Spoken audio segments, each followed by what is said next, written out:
Kalau nak menjadi usahawan yang berjaya, pastikan awak ada ilmu tentang inflasi tolakan kos. Salah satu punca harga barang meningkat adalah disebabkan oleh peningkatan kos pengeluaran.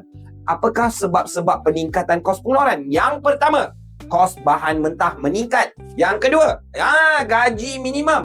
Mana tahu sekarang gaji minimum 1,007. Lepas 2 tahun gaji minimum dah naik kepada 2,000. Awak rasa harga barang kekal sama atau naik? Komen. Okay, next. Lagi satu. Ini yang paling latest ni. Kos pengangkutan. Harga petrol dah jadi RM4.2.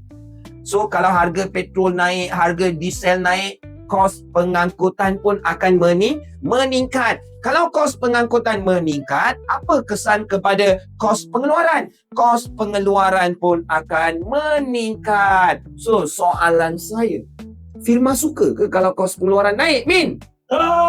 Of course lah. Padu, Min. Kos pengeluaran naik, firma tak suka. Mari kita tengok dari segi keluk dia.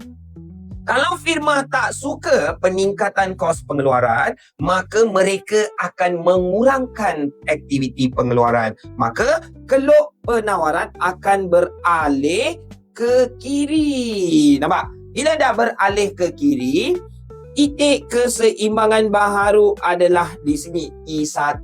Dan apa kesan kepada harga? Harga pun meningkat. Maka wujudlah inflasi tolakan kos di mana peningkatan kos menolak harga naik. Cantik.